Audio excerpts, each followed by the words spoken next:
On est à l'heure, vous avez vu? C'est vrai.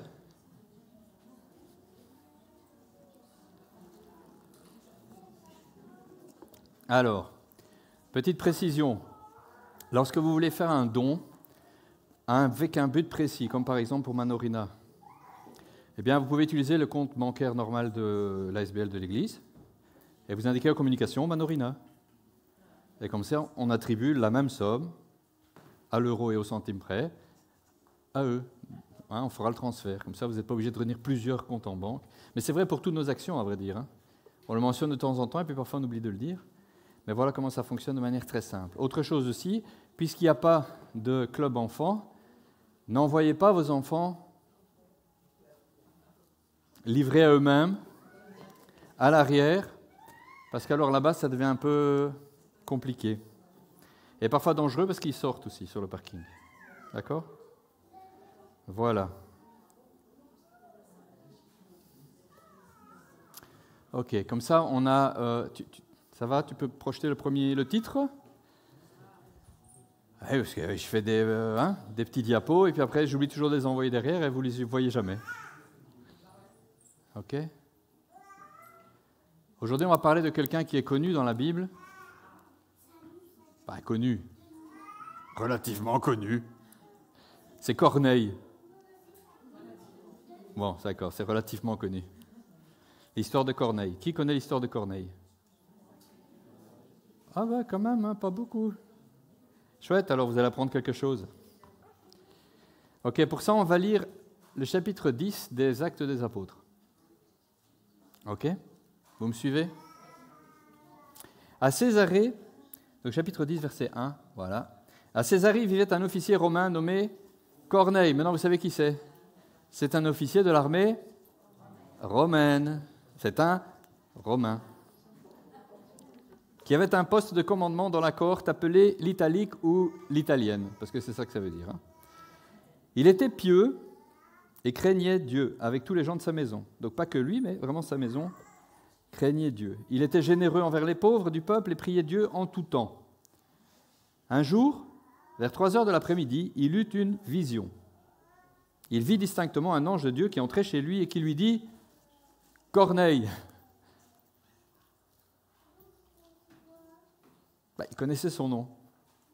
Corneille le regarde et tout tremblant demande « Qu'y a-t-il, Seigneur ?» L'ange lui répond « Tes prières et tes largesses envers les pauvres ont été accueillies par Dieu et il est intervenu en ta faveur. C'est pourquoi maintenant envoie des hommes à Jaffa pour faire venir ici un certain Simon que l'on surnomme Pierre. Il loge chez un autre Simon, un tanneur qui habite une maison près de la mer. » Dès que l'ange qui venait de lui parler fut parti, Corneille appela 2 de ses serviteurs et l'un des soldats affectés à son service, qui était un homme pieux. Remarquez, il prend que des gens de confiance. Il leur raconta tout ce qui venait de se passer et les envoya à Jaffa. Le lendemain, tandis qu'ils étaient en chemin, ils se rapprochaient de Jaffa. Pierre monta sur la terrasse de la maison pour prier. Là, on a un autre point de vue, c'est celui de Pierre. Il était à peu près midi. Il avait faim et il voulut manger. Pendant qu'on lui préparait son repas, il tomba en extase. Il vit le ciel ouvert et une sorte de grande toile tenue aux 4 coins qui s'abaissait et descendait vers la terre. Elle contenait toutes sortes d'animaux, des quadrupèdes, des reptiles et des oiseaux. Il entendit une voix qui lui disait « Lève-toi, Pierre, tue ces bêtes et mange-les. »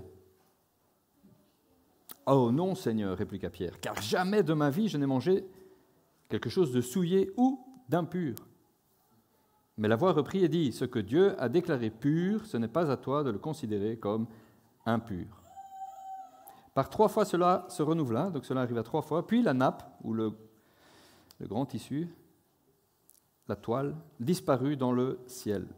Pierre était fort perplexe et se demandait ce que cette vision voulait dire ou signifiait. Pendant ce temps, les hommes envoyés par Corneille, s'étant renseignés pour savoir où se trouvait la maison de Simon, ils se présentèrent à la porte d'entrée. Ils appelèrent et demandèrent si c'était bien là que logeait Simon, surnommé Pierre. Tenez bon, on arrive au bout. Comme Pierre était encore à réfléchir sur sa vision, l'Esprit lui dit « Écoute, il y a 3 hommes qui te demandent. Va, descends et pars avec eux sans hésiter, car c'est moi qui les ai envoyés. » Alors Pierre descendit, se présenta en disant « Me voici, c'est moi que vous cherchez. Pourquoi êtes-vous venus ?»« Ah, nous venons de la part du centurion Corneille, répondirent-ils. C'est un homme droit qui craint Dieu et qui jouit de l'estime de toute la population juive. Un ange de Dieu lui a demandé de te faire venir dans sa maison pour écouter ce que tu peux avoir à lui dire. » Alors Pierre les fit entrer, leur offrit l'hospitalité pour la nuit, et le lendemain il se mit en route avec eux, accompagné de quelques frères de Jaffa, et on va arrêter là. Ça, c'est le contexte. Vous savez que quand tout ça arrive, la Palestine, le pays d'Israël, est occupé par les Romains, comme la Gaule. On a été occupé par les Romains. Donc, ils sont occupés par les Romains, et il y a donc des soldats et des... Ah ben, je ne tombe plus sur mon mot. Vous comprenez, des cohortes, des compagnies, voilà, les garnisons. Hein. Donc, il y a des soldats qui sont là parce qu'ils occupent l'espace, ils occupent le terrain. Et dans ces gens, il y en a un, ben, c'est un Italien, sa cohorte s'appelle même la cohorte italienne. Probablement qu'il y avait aussi des mercenaires, par ailleurs. Mais sa cohorte à lui s'appelait la cohorte italienne. Ils venaient tous de Rome, je ne sais pas. Enfin. Et cet homme, on nous dit qu'il est pieux et qu'il craint Dieu. C'est déjà pas un Romain comme les autres. Parce que les Romains, ils ne croyaient pas en Dieu, le Dieu des Juifs. Hein. Ce n'était pas le Dieu d'Abraham, Isaac et Jacob. Les Romains, ils avaient tout un panthéon, comme les Grecs. Et donc, voilà. Lui, il était spécial. Parce qu'on nous dit qu'il craignait Dieu. Alors, probablement que depuis qu'il était en Israël, depuis qu'il était aposte là-bas, il avait entendu parler du Dieu des Juifs, et qu'il avait trouvé ça pas trop mal. Il s'était dit, bah, ça a l'air mieux que mes dieux à moi. Et il le craignait, ce Dieu-là, et il priait ce Dieu-là. Il était pieux, il craignait Dieu, et lui et tous les gens de sa maison. Donc il avait partagé ça avec le reste de sa maison. Il n'était pas le seul à croire. Et on nous dit, c'est pas pour rien que ces phrases-là, remarquez, hein, il était généreux envers les pauvres et priait Dieu tout le temps. Voilà un trait de caractère de Corneille. Pieux. Eh mais pieux, on ne comprend pas toujours ce que ça veut dire. Il était généreux envers les pauvres du peuple et il priait Dieu en tout temps. Un jour, vers 3 heures de l'après-midi, bon, il n'est pas à la garnison, je ne sais pas où il est, peut-être que si, parce qu'on ne dit pas où il est. Hein. Il a une vision. Alors qu'il est occupé à prier, il l'expliquera lui-même à Pierre après, on va le lire, tout d'un coup, un ange lui apparaît. Qui a déjà eu un ange qui lui apparaît pendant qu'il prie ? Bon, je ne m'attendais pas à avoir beaucoup de mains levées. Hein. Voilà une expérience particulière, parce qu'il le voit distinctement. On nous dit il le voit distinctement. Un ange de Dieu qui entre chez lui et qui l'appelle par son nom. Corneille. Alors, je ne sais pas si ça faisait « Corneille » ou si ça faisait « Corneille ». Mais sa réaction, elle est très simple. Tout tremblant, il demande « Qu'y a-t-il ? Seigneur. »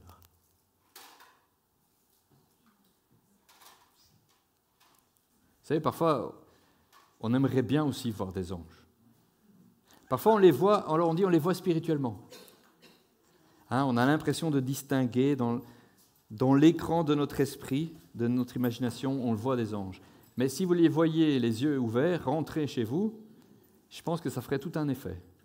Corneille, il n'est pas spécialement peureux. Hein. C'est pas un bonhomme, c'est pas une mauviette, quoi. C'est un chef dans l'armée romaine. C'est une époque où les bonhommes, ils sont plutôt des castards, quoi. Si je peux employer tous ces mêmes mots dans une phrase. Hein? C'est pas anodin, c'est pas rien du tout un ange qui se présente à lui. Et c'est tout tremblant qu'il dit « Qu'y a-t-il, Seigneur ?» Il l'appelle Seigneur d'un coup. Et l'ange a un chouette message. C'est vraiment super ce qu'il vient lui dire. Il dit « Corneille, tes prières et tes largesses envers les pauvres ont été accueillies par Dieu. » Alors là, j'aime pas la traduction. Bon, on emploie toujours la même, hein, la Bible du Sommeur, et souvent elle est vraiment très bien. Là, j'aime pas, mais bon. Je vous explique pourquoi. Tes prières et tes largesses, ou tes aumônes, ou ta générosité, sont montées jusqu'à Dieu. C'est ça que l'expression veut dire. Elles sont montées devant lui. Et l'expression « et il est intervenu en ta faveur », je ne sais pas pourquoi il est traduit comme ça. Vous savez ce qu'elle veut dire vraiment? Et elle a construit un mémorial devant Dieu pour toi. C'est quand même plus joli, hein? D'autres traductions disent simplement « et il s'en est souvenu ». Non, un mémorial, quoi. Parfois, vous savez, on fait des choses et on se dit, je ne sais pas si ça sert à quelque chose. Les petits gestes, les aumônes, en l'occurrence. Donner de l'argent aux pauvres, aider les démunis. On se dit, Seigneur, bon, je sais que tu vois tout, quoi, mais est-ce que ça fait vraiment quelque chose? Mes amis, il y a un ange qui a été envoyé rien que parce que Corneille faisait ça. Et qui lui explique que ceci, le fait qu'il priait en tout temps et qu'il était généreux, ça a fait un mémorial devant Dieu. Et que du coup, Dieu a décidé de faire quelque chose. On ne te dit même pas qu'il a répondu à ses prières. J'ai envie de dire, ça coule de source. Mais plus que ça, il va utiliser Corneille pour que nous, aujourd'hui, nous connaissions Jésus. Vous savez ça? Ou pas? On va le lire ensemble. C'est pourquoi maintenant, envoie des hommes à Jaffa. Alors, il habite à Césarée, il envoie des hommes à Jaffa. Pour un coup, on va rendre ça un peu plus concret. Hop, une carte. J'ai préparé une carte pour vous. Je me suis dit, il faut quand même le mettre sur une carte, ce truc-là. Et c'est tout petit, vous ne voyez rien. Mais ce n'est pas grave. Faites un effort. Ça va? C'est lisible quand même? Ok. Vous voyez, souligné en gras, là, il y a Jérusalem. La mer morte. J'ai encadré Lyde et Jaffa. Parce qu'en fait, dans le chapitre d'avant, on nous explique que Pierre, qui a été en Samarie, prêcher l'évangile, voir comment ils avaient reçu l'évangile, il passe à Lyde et il prie pour un type qui est paralysé. Et puis il va à Jaffa, parce que des gens de Jaffa savent que Pierre est là, ils ont entendu « Hey, Pierre est à Lyde, il faut aller le chercher parce qu'il y a Tabitha qui vient de mourir. » Tabitha, c'était une femme de l'église qui faisait plein de trucs, elle aussi, pour les autres. Elle faisait des vêtements, des robes, des couvertures, des choses. Elle cousait. Hop, maintenant c'est moi. Et donc, je voulais regarder la carte, elle n'est plus là. Et tout ça, c'était à une distance, ils allaient à pied. Hein. Voilà, la carte est revenue. Donc en fait, la flèche orange que vous voyez entre Jaffa et Césarée, c'est à peu près 50 km. Ça vous donne une idée. Donc entre Lyde et Jaffa, il y a une dizaine de kilomètres, quelque chose comme ça. Et donc on l'envoie chercher, Pierre, et puis il va, et puis il monte dans la chambre où on a posé le corps de Tabitha, appelé aussi Dorcas en grec, et il se fait qu'il prie pour elle et qu'il la ressuscite d'entre les morts. Et puis il la rend à l'église, qui est du coup toute contente de revoir Tabitha. On le serait à moins. Et puis il loge là un petit peu. C'est pas pour rien. Bon, alors il est au bord de la mer, peut-être qu'il a besoin de repos, Pierre. Et il loge chez un tanneur, qui s'appelle comme lui, Simon. Et donc, le centurion, lui, il est en haut là-bas, à Césarée. Et donc, il a cette vision et il envoie les gens. Avec un soldat de serviteurs, il leur dit « Allez vite à Jaffa. Là-bas, il y a quelqu'un qui s'appelle Pierre, qui habite chez un autre Pierre, enfin Simon et Simon. Et dites-lui qu'il doit nous parler, on est prêt à le recevoir. » Il ne sait pas ce qu'il va lui dire, il ne sait pas pourquoi, mais l'ange l'a dit, alors on y va. Et Pierre, ben voilà, il est là. Il se dit, tiens, je vais prendre un peu le soleil, je vais me reposer, je vais prier un petit peu, je monte.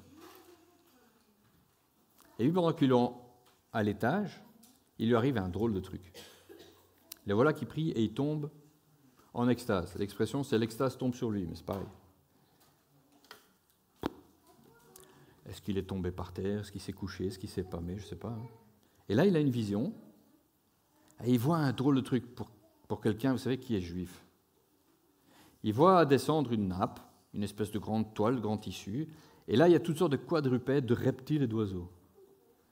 Alors, il faut savoir que la loi de Moïse Elle explique ce que tu peux manger et pas manger. Alors les reptiles, proscrits, les oiseaux, bof. Et les quadrupèdes, c'est juste certain. D'accord? On ne mange pas n'importe quel animal. Et puis là, il y en a plein de toutes sortes. Et il y a une voix qui lui dit, vas-y Pierre, tu les manges, régale-toi. Et Pierre, il dit, ah non, oh là. Je ne sais pas s'il a dit arrière de moi Satan, mais il a peut-être pensé très fort.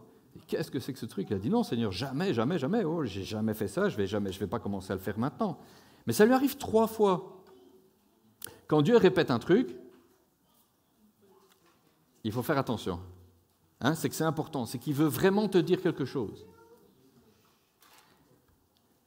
Et puis, 3 fois, mais sans l'explication. Vous savez, parfois, Dieu vous dit un truc, comme ça, je vois quelque chose, je ne sais pas ce que ça veut dire, mais il me l'a montré plusieurs fois. Eh bien, Pierre, il cherche à savoir, il est tout perplexe. Et qu'est-ce que ça veut dire? Je ne comprends rien du tout. Seigneur, qu'est-ce que c'est que ce truc? Tu veux que je mange des animaux impurs? Mais et pourquoi tu me dis que tu les as déclarés purs? Mais c'est bizarre, je ne comprends pas. Et il est en conversation. Et le récit nous dit, et le Saint-Esprit lui dit, Pierre, il y a quelqu'un à la porte pour toi. Descends et suis-les. C'est moi qui les ai envoyés. C'est pas génial, ça? Ah là là. On va le relire, parce que je ne sais pas si vous avez bien compris. Comme Pierre était toujours à réfléchir sur sa vision, l'Esprit lui dit, écoute, Pierre, écoute, Pierre, il y a 3 hommes qui te demandent. Va, descends et pars avec eux sans hésiter, car c'est moi qui les ai envoyés. T'aimerais pas que le Saint-Esprit te parle comme ça? C'est-à-dire clairement, il y a 3 personnes qui arrivent là, c'est moi qui les ai envoyés, tu vas avec eux. Hein? Oui, chef. Oui, Seigneur, j'y vais. Vous savez que ce qu'ont vécu les apôtres, on est censé le vivre. C'est un petit amen, je vais le redire. Ce que les apôtres ont vécu, nous sommes censés le vivre. Amen. Ah ouais, parce que quand même, t'aimerais pas? Oh oui, tu sais, on devrait le vivre. Amen. Alors c'est peut-être un amen parce qu'on ne le vit pas complètement, et on aimerait bien plus. Mais vous savez, c'est pas en étant timide dans la demande qu'on va la recevoir. Hein. C'est les choses, il faut y aller. Hein. Il faut aller au taquet. Il faut être au taquet, comme on dit. Avec les choses de Dieu, il faut être au taquet. Alors Pierre descend. Ok, Seigneur, il y en a 3 en bas. Ok, j'y vais, alors je descends. Ils descendent, de fait, ils sont 3. Et il dit, me voilà, c'est moi que vous cherchez. Pourquoi êtes-vous venus? Alors on leur explique. On lui explique. On vient de la part d'un centurion. Eh bien, s'il n'y avait pas eu tout ça avant, Pierre, il aurait dit, pas question. Les gars, vous êtes gentils, vous pouvez rentrer chez vous, j'irai pas. Il a fallu tout ça pour que Corneille, pour que Pierre dise, ok, j'y vais. Pierre les fit entrer, il leur offrit l'hospitalité, blablabla, et le lendemain, ils se mettent en route. Alors, ils y vont. Le jour suivant, il y a quand même 50 km. Ils arrivent à Césarée. Donc, ils se sont mis en route, ils ont marché sans s'arrêter. Hein. Je ne sais pas, moi, 50 km à pied, il faut y aller. Hein. Parce que ces 50 km à peu près à vol d'oiseau, par les chemins rocailleux de l'époque, ce n'était pas de l'asphalte, il n'y avait pas le TGV. Hein. Donc, on y va, les gars. Ah ben, on y va, les gars. Puisqu'il faut y aller, on y va tout de suite. Ils y vont. Le lendemain, donc ils ont marché comme des forcenés. Ils arrivent et Corneille les attendait. Bah oui, ça fait 2-3 jours déjà que lui, il a envoyé les autres. Donc, il avait invité sa parenté et ses amis. Il y avait une assemblée qui était là. Corneille, il a dit, bon, il y a quelqu'un qui doit venir nous parler, c'est un ange qui est venu me le dire, je vais le dire à tout le monde. Bon, les intimes. Il ne voulait pas tout de suite être enfermé. Hein. Déjà, un Romain qui prie un autre dieu que le dieu romain, etc. Donc, on nous dit que ce sont ses intimes et sa parenté. Et donc Pierre arrive, et au moment où Pierre allait entrer, Corneille s'avance vers lui. Alors Corneille ne sait pas qui c'est, ce Pierre, mais si un ange a dit d'aller le chercher, ça doit être un type super important. Il arrive, et il se jette à ses pieds et se prosterne. Bon, Pierre, il arrête ça tout de suite. Il dit, arrête ça tout de suite. Il dit, non, lève-toi, je ne suis qu'un simple homme, moi aussi. On met les choses tout à plat. Hein. Je ne suis pas spécial, c'est pas moi Saint-Pierre, c'est Pierre. Et donc tu ne te prosternes pas devant moi, ce n'est pas nécessaire. Et puis il s'entretient avec lui. Il entre dans la maison, il découvre les nombreuses personnes qui y sont réunies. Et il leur dit, vous savez, c'est pour mettre le contexte, je pense qu'il a un peu plombé l'ambiance un peu en disant ça, mais bon. Vous savez que la loi interdit à un juif de fréquenter un étranger ou d'entrer chez lui. Hein. Je pense qu'ils ont tous fait, oh, ah bon? Oui, il le savait. Mais Dieu m'a fait comprendre qu'il ne faut considérer aucun être humain comme souillé ou impur. Ah ben voilà, là Pierre, il a eu l'explication. C'était donc ça, l'histoire des animaux impurs. Vas-y, mange. Ce que j'ai déclaré pur, tu ne vas pas, toi, le rendre impur à nouveau. C'est ça que le texte dit. Tu ne vas pas rendre impur ce que j'ai déclaré pur. Et Dieu m'a fait comprendre qu'il ne faut considérer aucun être humain comme ça. Voilà pourquoi je n'ai fait aucune difficulté pour venir quand vous m'avez appelé. À présent, puis-je savoir pour quelle raison vous m'avez fait venir? Alors, il ne sait toujours pas, en fait, Pierre. Donc, tu as toute la famille, les amis, tout, ils attendent. Alors, il y a un type qui va venir, il a un truc à nous dire. Ils sont là, super. Le voilà qui arrive, ouais, il est là. Et puis, il dit, donc pourquoi je suis là? Ça, c'est un peu cocasse, moi je trouve. Hein. Pourquoi vous m'avez fait venir? Je pense qu'ils ont dû dire, tu devais nous dire quelque chose, je sais pas. Corneille lui répond, et du coup il lui fait le récit, que dire d'autre? Il y a 3 jours, à peu près à cette heure-ci, j'étais chez moi en train de faire la prière de 3 heures de l'après-midi. Soudain, un homme aux habits resplendissants. Donc, remarquez, la première fois on nous dit c'est un ange, là il explique comment il était. Donc en fait, il y a quelqu'un de très lumineux qui est arrivé. C'était un homme revêtu d'habits resplendissants. Il s'est présenté devant moi, il avait l'apparence d'un homme, et il m'a dit, Corneille, ta prière a été entendue et Dieu a tenu compte des secours que tu as apportés aux pauvres. Envoie donc un homme à Jaffa pour inviter Simon, que l'on surnomme Pierre, à venir ici. Il loge chez un autre Simon, un tanneur, qui habite une maison près de la mer. Les détails sont incroyables. Ce n'est pas à peu près. Hein. Va à Jaffa, cherche un certain Simon, dit apôtre. Non, il dit, il habite là-bas dans une maison d'un tanneur qui porte le même nom que lui. C'est assez précis. Et après, il a donné l'adresse. Quoi. Hein? Quand Dieu veut te dire quelque chose, il peut être très précis. Il loge un Simon, un tanneur qui habite une maison près de la mer. Par conséquent, je t'ai donc immédiatement envoyé chercher, et je te remercie d'avoir bien voulu venir. Nous voici donc maintenant tous ici devant toi, prêts à écouter tout ce que le Seigneur t'a chargé de nous dire. Il ne se pose pas de questions. Il y a toujours quelque chose que le Seigneur t'a chargé de nous dire. Tu poses des questions, tu dis pourquoi tu es là, mais tu as quelque chose à nous dire. Clairement, si l'ange l'a dit, c'est que c'est vrai.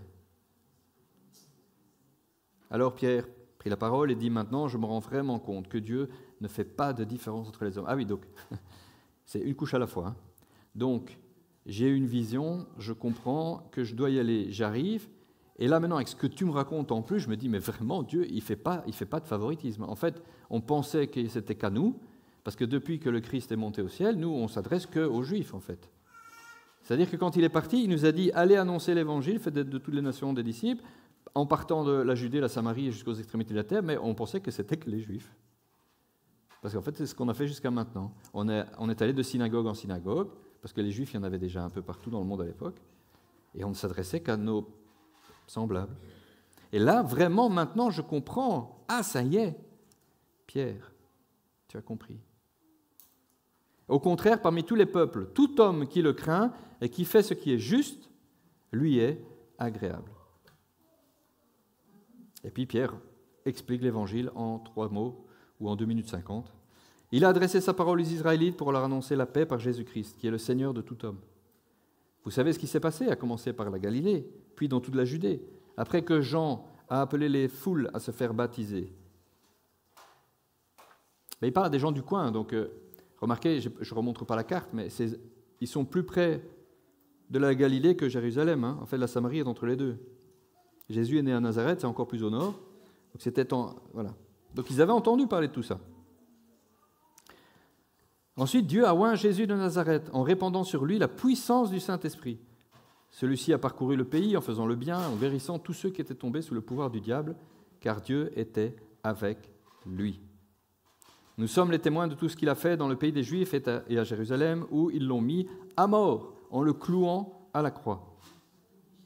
Mais Dieu l'a ramené à la vie le 3e jour et lui a donné de se montrer vivant, non à tout le peuple, mais aux témoins que Dieu avait lui-même choisis d'avance, c'est-à-dire à nous. Et nous avons mangé et bu avec lui après sa résurrection. Ce n'est pas seulement qu'il nous est apparu, hein. On l'a touché, on a parlé, on a mangé, on a bu avec lui.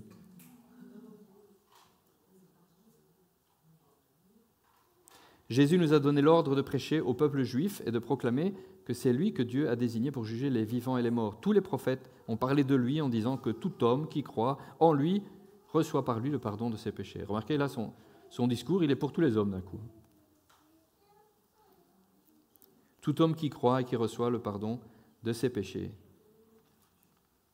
Si vous ne savez pas comment annoncer l'évangile en quelques mots, vous lisez le texte là, vous l'apprenez par cœur, et quand vous croisez quelqu'un, vous lui répétez ça. Tout est là. Alors que Pierre prononçait ces mots. Alors, Pierre, il est occupé à discuter encore. Il leur explique que Jésus est mort, qu'il est ressuscité, et que en fait, tous les prophètes l'avaient annoncé, et que tous ceux qui croient en lui... Et alors, il n'a pas fini de parler.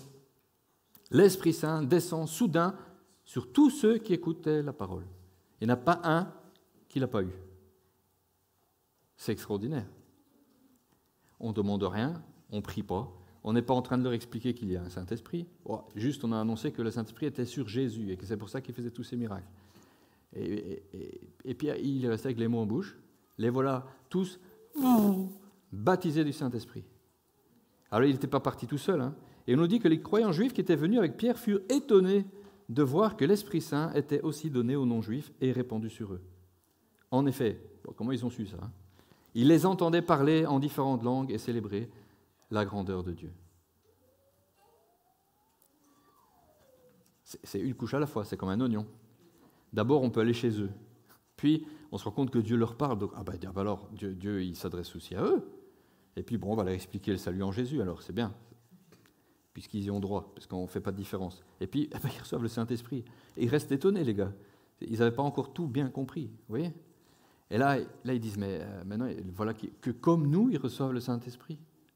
Alors, qu'est-ce qu'on fait à partir de là? Vous voyez, normalement, il y a un ordre.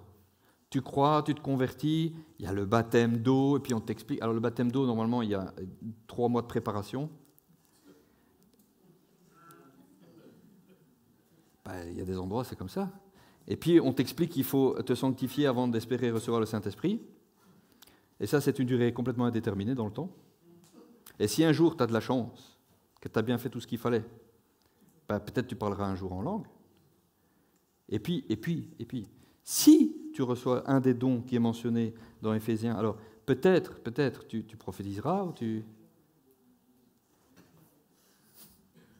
Bon, vous savez que je dis ça parce que c'est pas comme ça.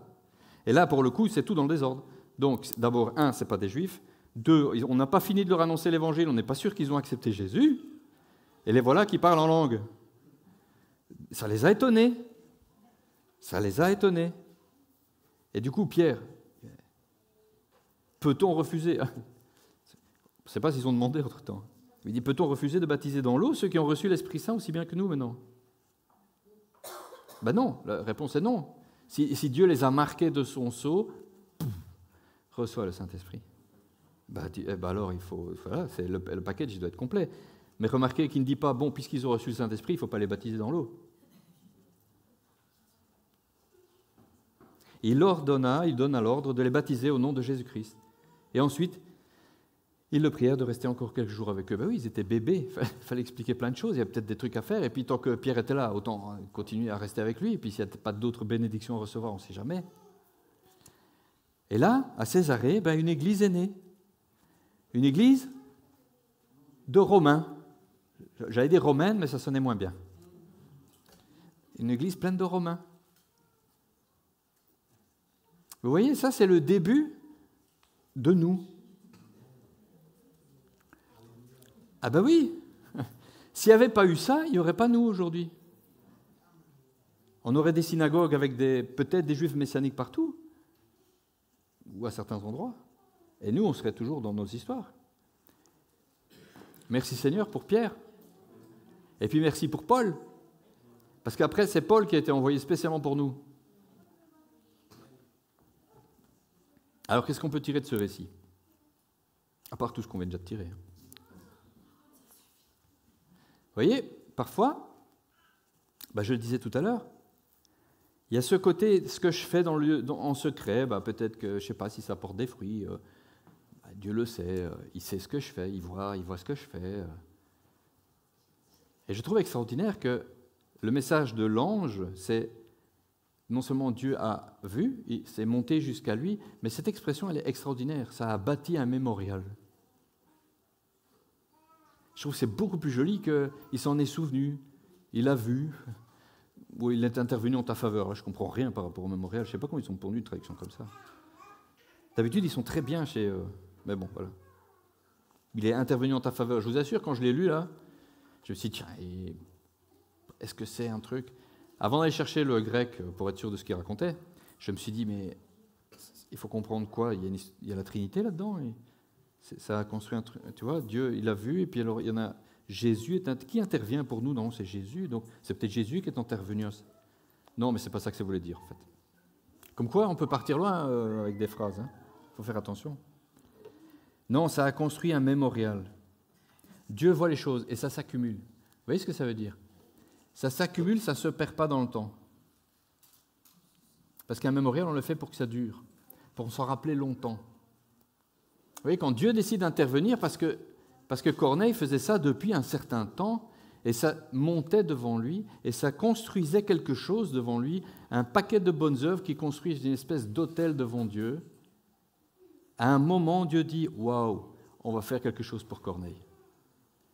C'est même pas... Ça, c'est la somme de ses demandes et je vais intervenir. Ce n'est pas le sens du truc. C'est je vois ce qu'il me demande, je vois comment il me prie, je vois ce qu'il fait. C'est génial. Et peut-être qu'entre-temps, il recevait des réponses. Vous voyez? Mais ça bâtit quelque chose. Ouais, il est persévérant quand même, Corneille. Il tient dans la durée. Et puis, il y a les bonnes œuvres. Il donne, il est généreux, il fait des aumônes, il s'occupe des gens. C'est vraiment un type selon mon cœur. Vous voyez? Et ça construit quelque chose. Et à un moment donné, Dieu dit, je vais envoyer quelqu'un lui parler. Maintenant, il faut faire quelque chose. On va marquer l'affaire. C'est-à-dire que Corneille, qui était connu de ses amis, maintenant il est connu du monde entier. Son nom est rentré dans l'histoire. Son nom est rentré dans l'histoire. Et puis, il fallait envoyer quelqu'un. Alors, il a fallu faire un effort aussi pour qu'ils y aillent, parce que c'était un Romain quand même. L'histoire de Paul, vous savez, c'est un peu la même chose. Paul, c'est la même chose. C'est-à-dire qu'il a fallu avoir des choses un peu extraordinaires et extravagantes. Et puis, il fallait envoyer quelqu'un pour parler à Paul. Parce que Paul, c'était un juif. Un dur de dur. Alors lui, il a peur de rien. Il voulait servir son Dieu à 100, s'il faut. Donc il disait, c'est quoi ces gens qui prêchent Jésus, là? Il faut les mettre à mort. Donc lui, voilà, ça a commencé très bien. Il était encore jeune déjà. Il a participé au meurtre d'Étienne. Et puis après, il est devenu grand chef de la police du temple. Je vais aller les chercher partout, je les amène pour qu'on les mette en prison, etc. Et puis, il a fallu aussi un truc extraordinaire pour que lui se rende compte de son erreur. Jésus l'arrête sur le chemin de Damas. Une lumière aveuglante qui tombe du ciel sur lui. Bam! Il est entouré de lumière, les autres autour de lui sont complètement aveuglés. Mais qu'est-ce qui se passe, ce truc-là? C'est une espèce d'éclair, mais qui reste, vous savez. Et puis il entend une voix. Les autres entendent une voix selon les textes. Et une fois, ils comprennent ce que disent la voix. Une autre fois, ils entendent comme du tonnerre. Bref, c'était un truc fracassant, ça faisait du bruit. Et lui, il a compris ce qu'il lui disait. « Paul, Paul, Paul, pourquoi tu me persécutes? Qui es-tu, Seigneur ?» Mais Paul se convertit, et puis Dieu, il doit envoyer des gens pour lui parler, parce que Paul, il a besoin qu'on lui explique maintenant ce qui se passe. Et Dieu doit toujours envoyer quelqu'un. Vous voyez, Dieu fait des choses avec des gens. On est dans une période d'évangélisation. La semaine passée, on parlait de Arise. On est allé à Bruxelles parler aux gens, les inviter à connaître Jésus. Il faut aller. La Bible nous dit comment est-ce que les gens croiront si on ne leur parle pas, s'ils n'entendent pas. Et comment entendront-ils si on ne leur prêche pas? C'est un problème, si on garde tous chacun pour soi notre truc à nous. C'est la même chose avec Corneille. Pierre, il est là tranquille. Et Dieu veut que quelqu'un aille chez Corneille. Alors, il aurait peut-être pu envoyer quelqu'un d'autre que Pierre, mais c'est bien qu'il a envoyé Pierre, parce que Pierre, c'était quand même un apôtre. Et puis quand il allait raconter ce qui s'est passé aux autres, ça allait avoir du poids. Vous voyez ? Avec Paul, Dieu a dû envoyer 2 personnes. Le premier pour qu'il recouvre la vue, et puis il a envoyé Barnabé, enfin ceux qui connaissent l'histoire, qui a passé beaucoup de temps avec lui d'ailleurs. Et quand il l'a ramené à Jérusalem, c'était toujours pas évident. Il ne voulait pas trop lui parler les autres. Il a fallu aussi que Barnabé plaide la cause de Paul. Non, mais Dieu fait des choses avec Paul. Paul, il prêche l'évangile maintenant, il prêche Jésus. Je l'ai vu, on a fait des choses ensemble, je vous explique. Vous voyez cette petite phrase où Dieu dit à Pierre, ne considère pas comme impur ce que j'ai déclaré pur. Et Pierre qui dit, mais en fait maintenant je comprends que tout homme qui craint Dieu et qui fait, lui est agréable en fait. En fait ça lui est agréable en fait, que tu sois juif ou pas, ça ne change rien. Vous voyez, parfois on est dans un milieu où a priori on ne devrait pas être. Hein? Ah oui, c'est pas bien. Je parle par exemple. Enfin, si je peux le dire. Par exemple, le milieu politique. Hein? Il y a des chrétiens qui devraient être en politique. Bon, a priori, on dirait non, pas en politique, c'est trop corrompu, c'est pourri, c'est des anti-dieux, tout. Oui, mais. C'est parce qu'on met dans un même sac tout le monde, et puis on ne veut même plus s'adresser à eux. À la limite, on dirait ils sont impurs, c'est pas un endroit où il faut aller. Dans les médias, c'est la même chose. Travailler à la télévision, travailler à la radio, travailler au cinéma, travailler... Ah non, pas là, c'est impur. Là, c'est mauvais, c'est mal, il y a plein de choses pas bien, tout. Oui, mais comment entendront-ils comment pourront-ils se convertir s'ils n'entendent pas? Et comment entendront-ils si personne ne leur prêche? Vous voyez, parfois Dieu nous envoie dans des endroits où on se dit « Ouais, il ne faut pas aller là-bas normalement ». Et je ne parle pas, vous savez, parce que bon, ça peut vite déraper. Les jeunes qui diraient « Ouais, mais moi je vais aller en boîte parce que il faut bien qu'un chrétien y aille ». Bon, j'ai parlé qu'on était envoyés. Bon. 2, c'est pas pour juste se joindre à l'événement. Hein? C'est pas juste pour faire partie du truc. Si tu vas quelque part, c'est pour annoncer. C'est parce qu'il y a quelqu'un qui doit recevoir. Vous savez, c'est un petit peu à la mode aujourd'hui d'entendre les artistes dire « je suis chrétien ». Ou bien « merci, je tiens à remercier Dieu ». Ils reçoivent un award et puis ils parlent de Dieu. Qui a déjà vu ce genre de vidéo? Ah, parce que je me sens un peu seul là, d'un coup, personne ne réagit. Ben ouais, il y en a plein. Mais on ne sait pas trop ce qu'ils racontent parfois. Il y a Dieu, on n'est pas sûr qu'ils aient parlé de Jésus. Parce que celui qui énerve les gens, c'est Jésus. Hein. Tant que vous dites Dieu, ça va. Ah oui, parce que Dieu, on a tous le même Dieu, il n'y en a qu'un. Tous les chemins mènent à Dieu. Toi, tu as ta religion, moi j'ai la mienne, mais ce qui compte, c'est Dieu. Donc ça, c'est n'importe quoi, ce que je viens de dire. Hein. Surtout, retenez pas ça. Donc le seul chemin, c'est Jésus. Tous ceux qui cherchent Dieu auront l'occasion, à un moment donné, d'entendre parler de Jésus, ou de le découvrir. Parce qu'il veut se révéler, comme Corneille. Corneille priait Dieu, il cherchait Dieu, il cherchait à faire le bien, mais il n'avait pas entendu parler de Jésus. Ah, il avait entendu parler des événements, probablement, puisque c'est ce qu'ils leur disent, les chrétiens qui vont sur place. Ils leur disent, vous avez entendu ce qui s'est passé, vous avez entendu ces histoires-là. Le Jésus de Nazareth qui guérissait les malades et qui faisait plein de choses dingues, et puis qui a été crucifié.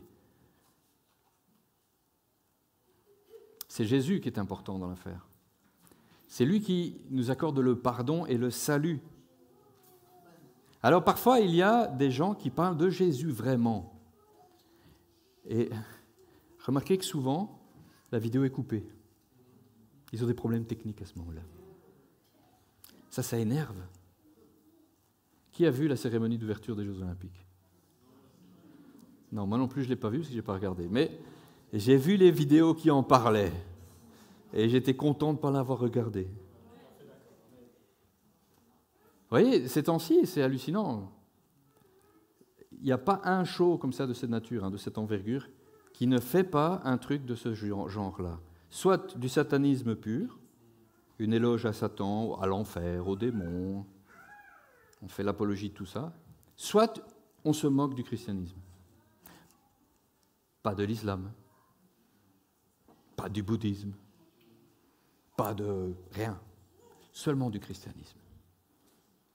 Parce que Jésus énerve. Jésus, il a dit lui-même, « Heureux celui pour qui je ne suis pas une pierre d'achoppement. » Celui que je ne choque pas. Heureux celui-là. Parce qu'il savait qu'il choquait. Vous savez, il y a un nombre de vidéos incroyables aussi que je vois, où, alors,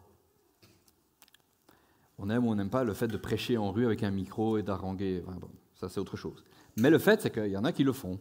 Il y en a qui le font bien en plus. Vous voyez ce que je veux dire? Ils ne sont pas en train de dire à tout le monde qui passe « Tu vas en enfer, repens-toi de tes péchés. » Nanana. Il y en a qui le font bien, tu vois. Est-ce que tu connais Jésus? Tu sais qu'il t'aime, qu'il t'a fait à son image. Nanana. Bon. Mais alors, de temps en temps, à ces gens-là, il y a quelqu'un qui s'arrête et qui leur dit Mais je suis triste que tu parles de Jésus comme ça, parce que Jésus, c'est l'amour, il accepte tout le monde. Nanana. Ah bon? C'est-à-dire que c'est pas ça qu'il a dit.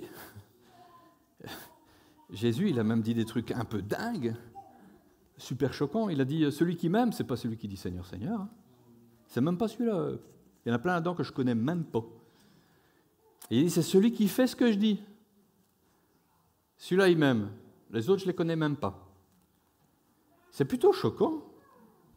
C'est pas du tout, tout le monde il est beau, tout le monde il est gentil.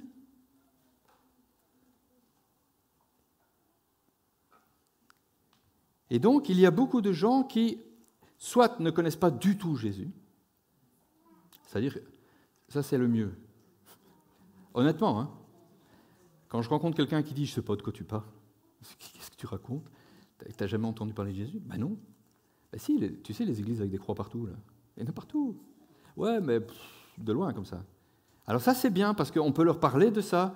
Alors, il y a Dieu, Dieu existe, il est vivant, Dieu, il a envoyé quelqu'un mourir pour nous, parce qu'en fait, nous, on ne mérite plus rien, tellement on est mauvais. Même si tu crois que tu es bon, il y a plein de choses que tu fais qui ne sont pas bien. Et Dieu, il est tellement pur et parfait qu'à la moindre micro-truc pas bien que tu fais, ça te disqualifie. C'est pas... Je parlais, je l'ai dit la fois passée, là. Il me semble que je vous l'ai dit, mais je ne sais pas. Je parlais avec des jeunes gens dans la rue la semaine passée, et qui disaient oui, mais enfin, on n'est pas super assidus, tout ça, mais on est chrétien et tout. Et puis, ok, c'est bien, et tu fais, qu'est-ce que tu fais? Ah ben, j'essaie de faire le bien. Non, parce que je sais qu'il y a des trucs que je ne fais pas bien, mais en fait, j'essaie de faire des trucs bien, et je crois que dans l'ensemble, ça va. Ah. Ça c'est pas le christianisme, en fait. En fait, tu n'es pas chrétien. Tu crois que tu es chrétien, mais ce que tu es en train de raconter là, c'est une doctrine, bon, j'allais dire de démon, mais c'est ça en fait. Ouais, donc parfois on hésite à dire un truc comme ça, parce que sinon les gens ils font « Ah, ça pique ». Mais c'est vrai, c'est-à-dire que l'histoire de la balance à la fin, c'est pas comme ça. Hein. D'accord? Vous le saviez? Ça, c'est toutes les religions de la terre, en fait. C'est pour ça que ça énerve pas les gens, ça. Parce qu'être quelqu'un de bien, tout le monde peut. Bon, on est tous d'accord qu'il y a des gens pas bien. Hein? Ceux-là, on les pointe tous du doigt. Et on peut les nommer, il y en a plein comme ça, hein, des histoires, des figures de l'histoire. Staline, Hitler, et on les pointe du doigt. Pas bien, tueur en série, pas bien, pédophile, pas bien. Hein? Et tout le reste de la terre, ils trouvent qu'ils sont bien. Tous. Je vous assure. Il y a même des criminels endurcis qui trouvent qu'ils ne sont pas trop mal. Parce que, par exemple, ils se comparent à ce que je viens de nommer. Et ils disent, mais par rapport à eux, moi je ne fais pas ça. Hein. Oh là là, je ne touche pas aux petits-enfants. Moi je ne fais pas ça. Je ne suis pas si mal que ça. Et j'ai des valeurs. Hein. Oh là. La famille, par exemple, mon camp, mon clan. Hein, j'ai des vraies valeurs et certains de ceux-là vont à l'église. Quand on met, le problème c'est ça, quand on dit à la fin il y aura une balance et ça va pencher du bon côté ou du mauvais côté, il faut juste mettre assez de trucs du bon côté pour compenser tous les mauvais trucs. La Bible te dit, nous sommes tous déchus de la gloire. Voilà, c'est tout, tous. Parce qu'il n'y en a pas un qui est juste, pas même un seul. C'est pour ça que le christianisme est énervant.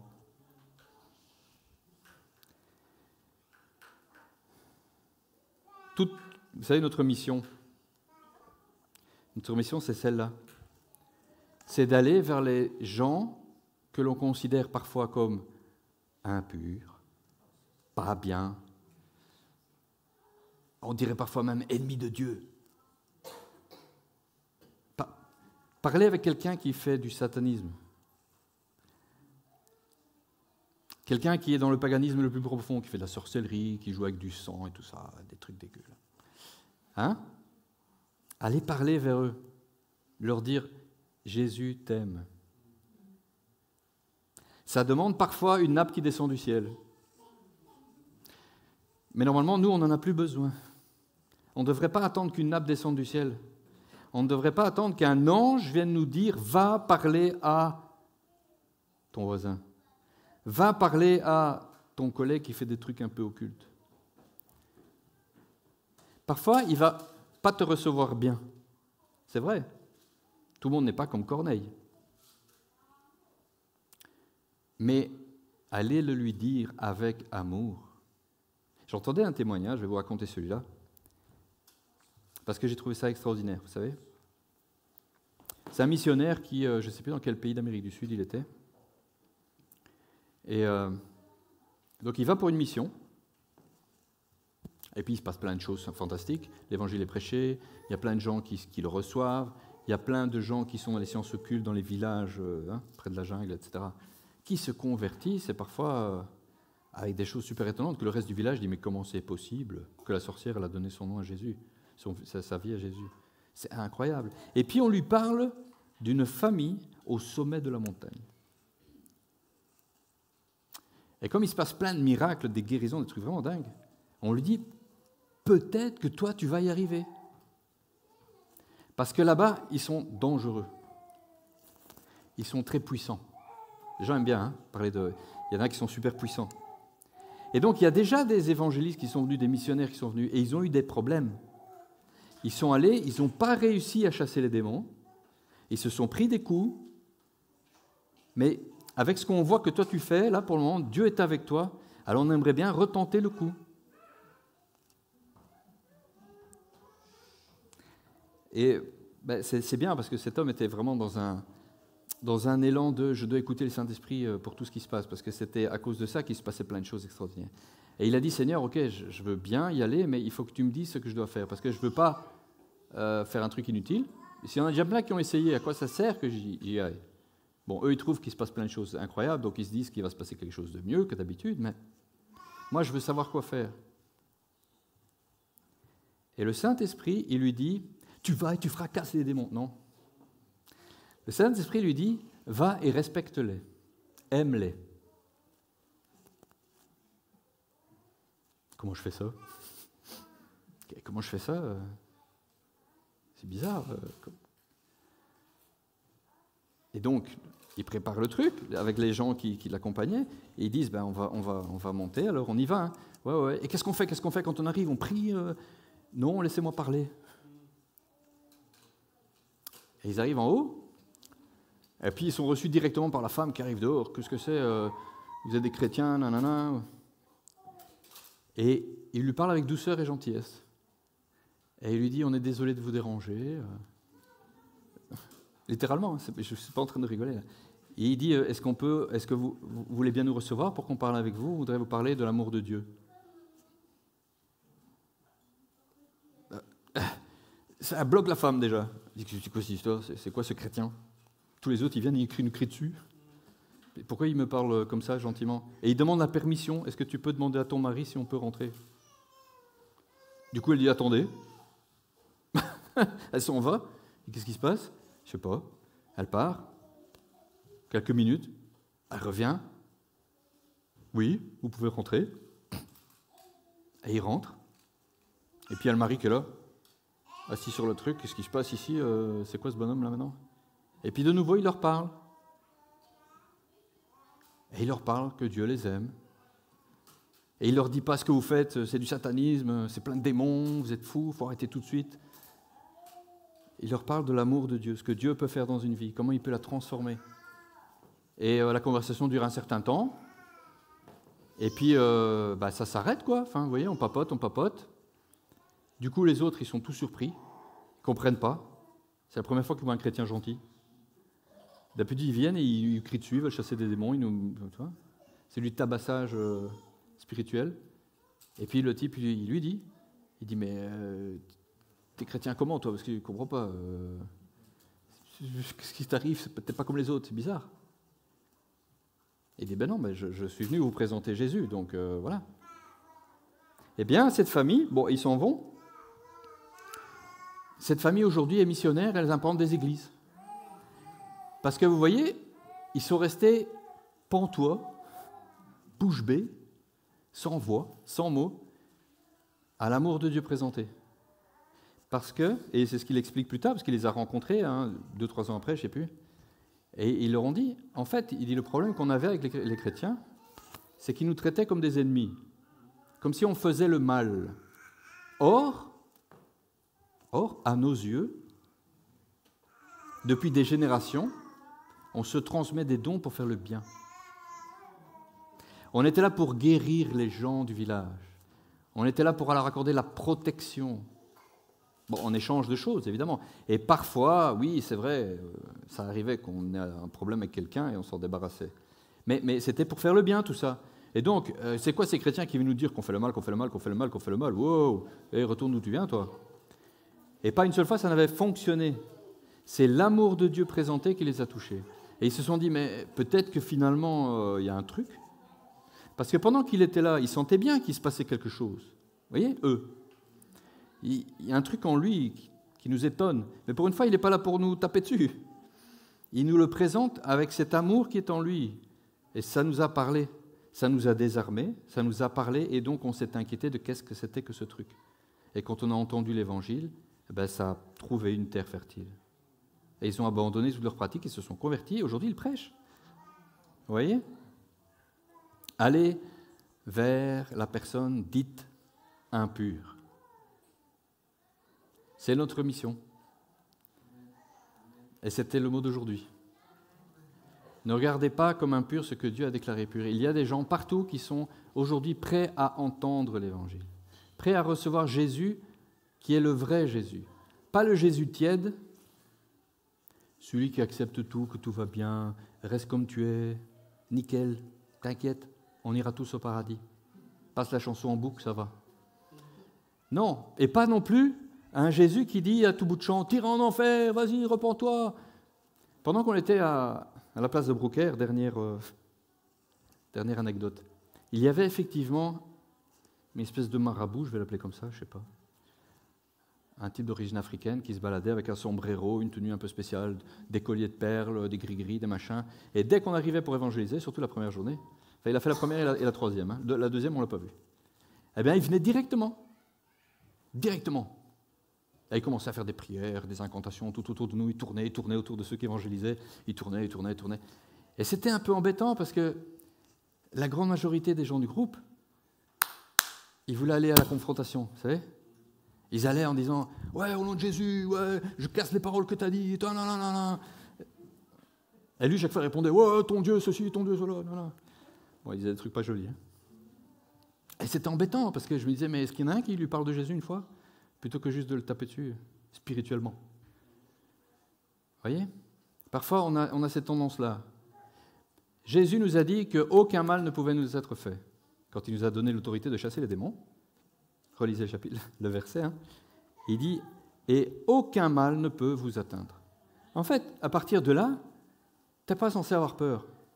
Quelqu'un vient et fait des incantations, des trucs, il y a une muraille ici tellement épaisse entre toi et moi qu'il n'y a rien qui peut... Ça rebondit, tu ne te rends même pas compte. Ça peut m'atteindre que si j'ai peur, si je donne crédit. Si je mets ma foi dans le fait qu'il peut m'atteindre, t'inquiète, ça va t'atteindre. Mais si tu crois ce que Jésus a dit, rien ne peut t'atteindre, rien. Il n'a pas dit un petit peu, ça fera mal ou ça passe, mais ça va, je vous sauverai la dernière seconde. Hein.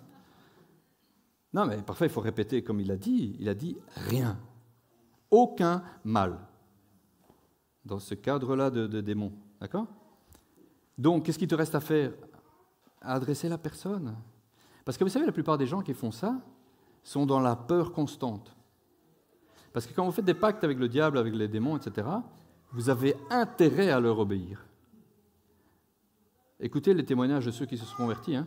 Ils expliquent que s'ils ne font pas, la punition est immédiate. Hein. Tu n'obéis pas, bam, tu es aveugle, tu es ceci, tu es cela, et tu souffres, tu es attaqué la nuit, enfin peu importe. Il leur arrive 15 millions de trucs, c'est par la peur qu'ils sont tenus ensuite. Ils ont cherché au début la puissance, et après ils sont tenus par la peur. Et donc, il faut pouvoir adresser le cœur de ces gens. À la limite, s'adresser à l'esprit spirituellement en lui disant « tu te tais, tu le laisses m'écouter, parce que je vais avoir accès à lui maintenant », ça c'est une bonne chose. Et puis tu lui parles de l'amour de Dieu, qui peut le délivrer des démons qui le torturent. Amen. Allez, soyez encouragés. Vous savez, il y a des thèmes, c'est quelques semaines, je me rends compte. Le lieu secret, vous vous rappelez ceux qui étaient là il y a la semaine passée ? Le lieu secret. Le lieu secret, le lieu secret, le lieu secret. On doit passer du temps avec Dieu. Quand on voit le monde dans lequel nous vivons, et on parlait des Jeux Olympiques, mais il n'y a pas que. Hein. Quand on voit le monde dans lequel nous vivons et les temps dans lesquels nous sommes, vous savez, c'est comme les vierges, il faut de l'huile. Hein. Il va falloir tenir dans la durée, parce que les gens ne vont pas être spécialement accueillants à notre discours.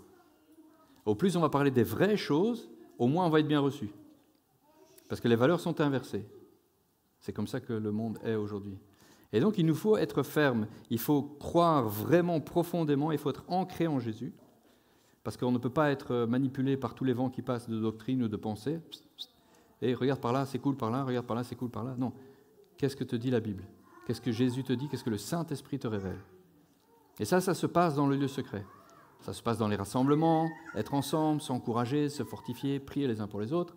Mais ça se passe dans ta relation avec Jésus. Et après, la deuxième chose, c'est qu'il faut en parler. Ce n'est pas pour nous. Ce n'est pas parce que les gens sont dans une misère terrible, spirituellement, que du coup, il faut arrêter de leur parler. En fait, bien au contraire. Bien au contraire. Vous savez, il y a 30 ou 40 ans, on pouvait parler à tout le monde de Jésus, tout le monde trouvait ça plutôt sympathique, ma foi, si cela te fait du bien.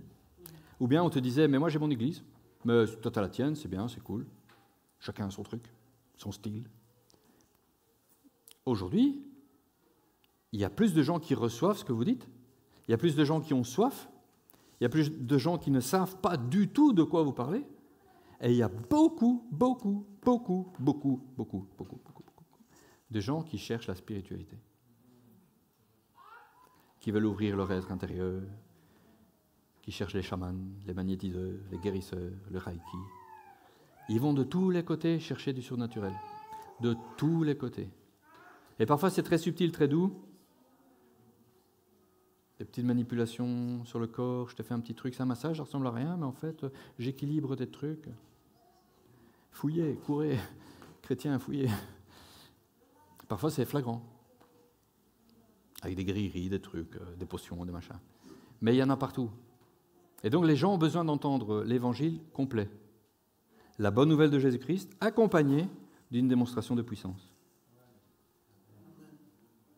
Que le Saint-Esprit vous touche, qu'il vous garde, qu'il vous conduise, qu'il vous parle de plus en plus clairement, au quotidien, alors que vous vous baladez, que vous marchez, que vous êtes dans la rue, au boulot, n'importe où, que le Saint-Esprit vous parle. Et s'il vous dit, parle à quelqu'un, si vous sentez que ça brûle en vous, d'aller vous adresser à quelqu'un, faites comme Pierre, obéissez de suite. Amen. On prie ? Seigneur Jésus, merci pour ta parole, merci pour les exemples que tu nous as donnés. Merci Seigneur parce que tu nous parles et parce que tu nous conduis. Nous voulons être tes disciples, nous voulons être tes témoins, nous voulons faire ce que tu as fait. Et comme toi, nous voulons marcher en suivant la direction de Saint-Esprit. Saint-Esprit, tu veux nous parler, tu veux nous révéler ce que tu veux faire et ce que tu es en train de faire dans la vie de quelqu'un. Que par une parole de connaissance, que par une parole prophétique, que par une image, que par une pensée, que par une émotion révélée ou une douleur corporelle, nous pouvons dire « Dieu te connaît, il m'a dit quelque chose à ton sujet ». Cette démonstration qui ouvre le cœur de l'homme. Parce que quand on vient avec une parole comme ça, c'est vrai que nous sommes reçus déjà par la curiosité que cela suscite. Et Seigneur, tu veux agir par nos mains. Que le monde puisse voir ton Église qui brille de mille feux. Seigneur, que chacun puisse avoir de l'huile en réserve pour les temps que nous vivons. Et que nous puissions être à l'action, que tu nous trouves à l'œuvre quand tu reviens. Merci Père pour toutes tes grâces et les dons excellents. Et c'est dans le nom de Jésus que nous sommes approchés du trône de la grâce. Amen. Amen.